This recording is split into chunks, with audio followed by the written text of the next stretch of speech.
الحمد لله رب العالمين والصلاة والسلام على أشرف الأنبياء والمرسلين فأعوذ بالله من الشيطان الرجيم بسم الله الرحمن الرحيم وما أرسلناك إلا رحمة للعالمين۔ سب تعریفیں اللہ تعالیٰ کو سزاوار ہیں جو رب العالمین ہے کل کائنات کا، زمین و آسمان کا۔ وہی کل کائنات و متصرف و محیط ہے، وہ اکیلا وحدہ لا شریک ہے، پاک و بے عیب ہے، سمیع علیم اور بصیر ہے، سب کا پالنہار ہے، دن رات چاند سورج اور ستاروں کا مالک ہے، سمندر اور اس کے اندر کی کل مخلوقات پر قادر ہے۔ ہم سب کے سب اسی کے در کے محتاج فقیر و غلام ہیں۔ ہم اس کی تعریف کا حق ادا کرنے سے قاصر ہیں، اس کی جس قدر تعریف کی جائیں کم ہے۔ سبحان اللہ و بحمدہ سبحان اللہ العظیم۔ اللہ تعالیٰ کا بڑا فضل و کرم ہے کہ ہم میں آخری پیغمبر رحمت للعالمین حضرت محمد مصطفیٰ صلی اللہ علیہ وسلم کو مبعوث فرمایا اور ہمیں خیر امت کے لقب سے نوازا۔ اس نعمت عظمیٰ کا جس قدر شکر ادا کریں میں اور آپ کم ہوگا۔ معزز سامعین، جیسا کہ میں اور آپ دیکھ رہے ہیں جھگڑے کیوں ہوتے ہیں، اس کی تیسری کڑی میں ہم داخل ہو رہے ہیں۔ ہم نے پہلی اور دوسری کڑی میں یہ چیز دیکھی کہ غلط فہمی کی بنا پر بھی جھگڑے ہوتے ہیں اور بدگمانیوں کی وجہ سے بھی جھگڑے ہوتے ہیں، اور اس کے سدباب کیا ہے، اسے کیسے دور کیا جا سکتا ہے، ہم نے یہ بھی دیکھا۔ آئیے آگے بڑھتے ہیں اور دیکھتے ہیں کہ دور حاضر میں جہاں مذہبی جھگڑے امت مسلمہ کے اتحاد کو پارا پارا کرنے اور اس کے شیرازے کو بکھارنے کا فریضہ سر انجام دے رہے ہیں، وہاں سیاسی اور معاشرتی جھگڑے بھی عروج پر ہیں، اور یہ جھگڑے برادریوں اور قبیلوں کے تعصب کی وجہ سے پھوٹتے ہیں۔ برادری کیا ہے؟ انسانیت کو بالعموم نظر انداز کر کے اپنے گرد ایک چھوٹا سا دائرہ کھینچ لینا، جس کے اندر پیدا ہونے والا اپنا اور باہر پیدا ہونے والا غیر قرار پائے، اور یہ دائرہ کسی عقلی یا اخلاقی بنیاد پر نہیں بلکہ اتفاقی پیدائش کی بنیاد پر کھینچا جاتا ہے۔ ایک شہر یا گاؤں میں ایسے چھوٹے چھوٹے بے شمار دائرے ہیں جو آپس میں ٹکراتے رہتے ہیں۔ ان کے آپس میں ٹکرانے کی کئی صورتیں ہیں، جس میں سے چند آئیے میں اور آپ دیکھتے ہوئے آگے بڑھیں۔ الیکشن میں برادری کی بنیاد پر مقابلے اور پھر اس کے بعد جھگڑے، یونین کے نمائندوں کا برادری کی بنیاد پر انتخاب اور اس کے بعد سازشیں، بازاروں اور مارکیٹوں کی تنظیموں کے عہدیداروں کا برادری کی بنیاد پر چناؤ، برادری سے باہر شادی کرنے پر جھگڑے، نیچ ذات کے تانوں سے فساد، اونچی ذات کے تکبر اور فخر میں ہتھیاروں کی نمائش اور اونچے بول بولنا، بعض ذاتوں کے افراد کا خود کو فطری طور پر جھگڑالو اور بدماش سمجھ لینا، ذاتوں کے نام سے بننے والی فلموں کا تقریبی جذبات کو ہوا دینا۔ اس مضمون میں ہم دیکھیں گے کہ برادری کے نام سے تراشدہ بتوں کا مختلف پہلوؤں سے جائزہ لیں۔ شاید ان بتوں کے مسلمان پجاریوں کے دل و دماغ پر کوئی خراش پیدا ہو اور ان کا ضمیر پاؤں میں بندھی ہوئی ان زنجیروں کو کاٹنے پر مجبور ہو جائے جنہوں نے رشتہ انسانی کو ٹکڑے ٹکڑے کر رکھا ہے۔ ہم سب سے پہلے برادری کو اسلامی نقطہ نظر سے دیکھتے ہیں۔ برادری کا اسلامی تصور۔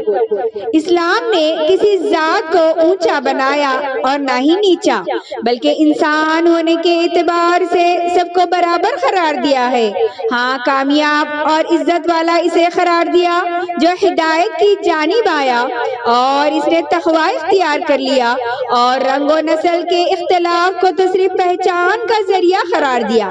اللہ رب العالمین سورہ حجرات میں ارشاد فرماتے ہیں آیت نمبر 13 میں، یا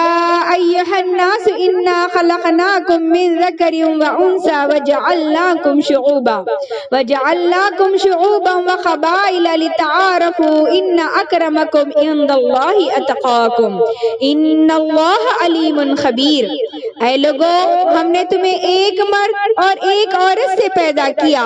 اور تمہاری قومیں اور قبیلے بنا دیے تاکہ تم ایک دوسرے کو پہچان لو۔ در حقیقت اللہ کے نزدیک تم میں سب سے زیادہ عزت والا وہ ہے جو تمہارے اندر سب سے زیادہ پرہیزگار ہے، اور یقیناً اللہ تعالی سب کچھ جاننے والا اور خبردار ہے۔ اس آیت میں قبیلوں اور قوموں کا ذکر کیا گیا ہے، لیکن آیت کے شروع میں کھلے بندوں اس بات کا اعلان کر دیا گیا ہے کہ بندوں، تمہاری اصل یہ ہے کہ تمہیں ایک مرد اور ایک عورت سے پیدا کیا گیا ہے، تم ایک باپ کی اولاد ہو۔ ہاں، یہ ضرور ہوا کہ مختلف خطوں میں آباد ہونے کے بعد رنگ، قد و قال، زبان اور طرز معاشرت میں ایک تبدیلی واقع ہو گئی ہے، لیکن یہ تبدیلی کسی کو اونچا اور کسی کو نیچا نہیں کرتی، بلکہ یہ تو ایک دوسرے کو پہچاننے کا ذریعہ ہے۔ ذرا سوچو تو صحیح کہ ایک ہی رب تمہارا خالق ہے، اور ایسا نہیں ہے کہ مختلف انسانوں کو مختلف معبودوں نے پیدا کیا ہو، بلکہ تم ایک ہی مادہ تخلیق سے بنے ہو، اور ایسا بھی نہیں ہے کہ کچھ انسان کسی پاک یا اعلیٰ مادے سے بنے ہو اور کچھ انسان کسی ناپاک یا گھٹیا مادے سے بن گئے ہو،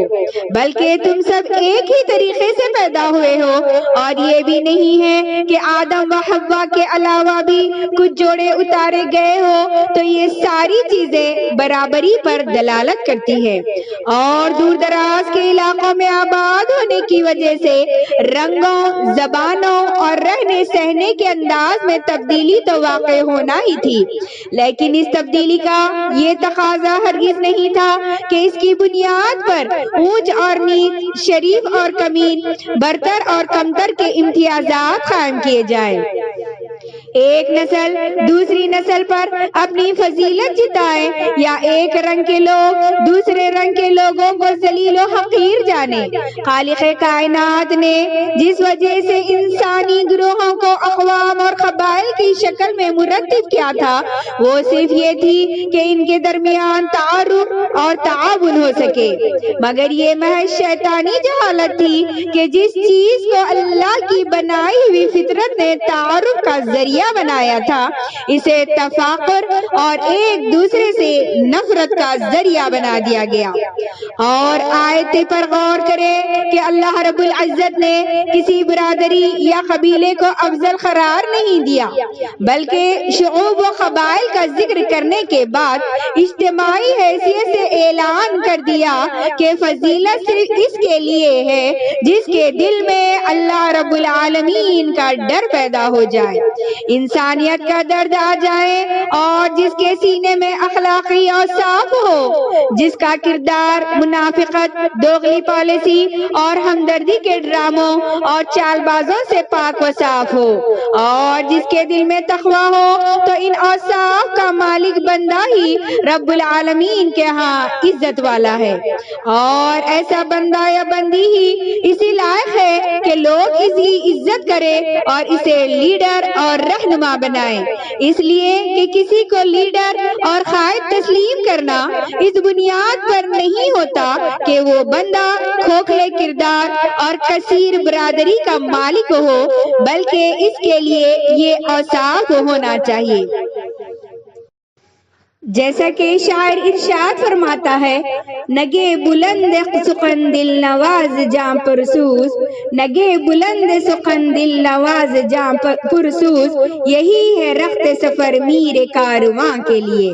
اگر حسب و نسب پر عزت اور نجات کے پیمانے ہوتے تو ابو لہب کے بارے میں یہ کبھی ارشاد نہیں فرمایا جاتا، یعنی تبت یدا ابی لہب وتب ما اغنى عنہ مالہ وما کسب سیصلی نارا ذات لہب۔ ٹوٹ گئے ابو لہب کے دونوں ہاتھ اور وہ برباد ہو گیا، وہ خود بھی ہلاک ہوا، نہ اس کا مال اس کے کسی کام آیا اور نہ وہ جو اس نے کمایا، جلد ہی وہ بھڑکتی ہوئی آگ میں داخل ہوگا۔ ابو لہب کا تعلق نبی صلی اللہ علیہ وسلم کے خاندان سے تھا اور وہ آپ صلی اللہ علیہ وسلم کا حقیقی چچا تھا۔ نہایت حسین و جمیل، بلکہ اس کے رخسار سرخی میں سیب کی مانند تھے، اسی لیے اسے ابو لہب کہا جاتا تھا، اور مال و دولت بھی وہ مکے کے چند گنے چنے افراد میں شمار ہوتا تھا۔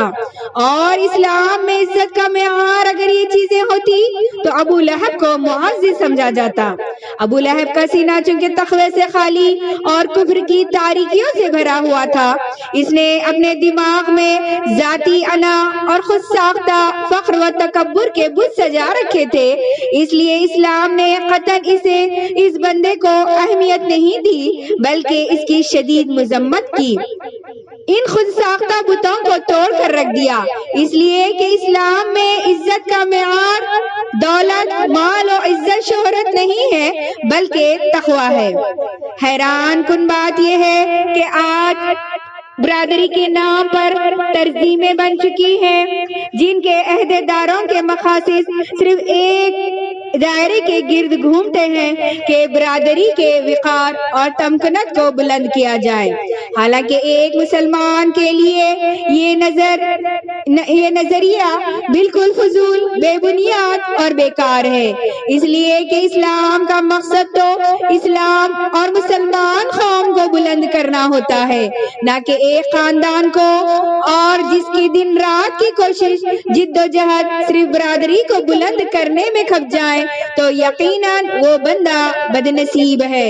اس لیے کہ اس نے اپنے اس حقیقی مقصد کو کھو دیا جس کی تکمیل کے لیے اسے دنیا میں بھیجا گیا تھا۔ اس نے اسلام کی سربلندی سے زیادہ برادری کی سربلندی کو عزیز سمجھ لیا، اور جب وہ اپنی 50 یا 60 70 سالہ زندگی پوری کر کے اس دنیا سے جائے گا تو برادری کے لیے کی ہوئی کوششیں قبر میں اس کی کام نہیں آئیں گی، نہ حشر میں آئیں گی، اور بلکہ اس کے نامہ اعمال میں ایک نیکی کا بھی اضافہ نہیں کرے گی، اس لیے کہ اگر برادری کے لیے کوششیں اسلام میں مطلوب ہوتی تو اللہ کے رسول صلی اللہ علیہ وسلم اسلام کی بجائے قبیلہ قریش کے لیے کام کرتے، اور بدر و احد میں صحابہ اکرام نے جو اسلام کے لیے جانیں قربان کی، انہیں قبیلہ قریش کی عزت کے لیے جسم کٹوانے کا حکم دیا جاتا۔ برادری سے تنظیموں تک پہنچنے کا سفر بھی اپنے اندر کئی داستانیں سموئے ہوئے ہے۔ ہوا یہ کہ وہ افراد جو خود کو اعلیٰ ذاتوں کا فرد سمجھتے تھے، مثلاً جٹ، عوان، رانا، راجپوت اور ملک وغیرہ، تو انہوں نے اپنے ناموں کے ساتھ فخر کے لیے اپنی ذاتوں کا نام لکھنا اور بولنا شروع کیا، اسے اپنے اعلیٰ ہونے کا معیار بنا لیا، اور اپنے مقابلے میں دوسری ذاتوں مثلاً موچی، کمہار، جولاہا اور میراثی وغیرہ کو کم تر سمجھنا شروع کر دیا۔ مثال کے طور پر جولاہا یا کمار خواہ لاکھ تعلیم یافتہ ہو، لاکھ اچھے پیمانے پر پہنچ جائیں، اچھے کردار و اخلاق کے مالک بن جائیں، اور وہ رانے یا راجپوت کے مقابلے میں آخر جولاہا ہی تھا۔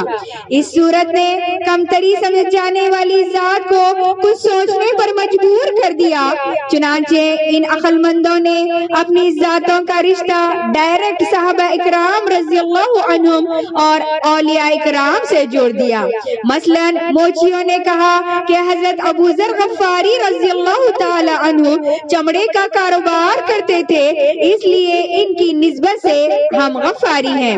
جولاہے بولے کہ حضرت ابو ایوب انصاری رضی اللہ تعالی عنہ کپڑے بنا کرتے تھے، اس لیے ان کی نسبت سے ہم انصاری ہیں۔ میراثیوں نے اپنا رشتہ اہل بیت سے جوڑ کر خود کو قریشی لکھنا اور بولنا شروع کر دیا۔ اسی طرح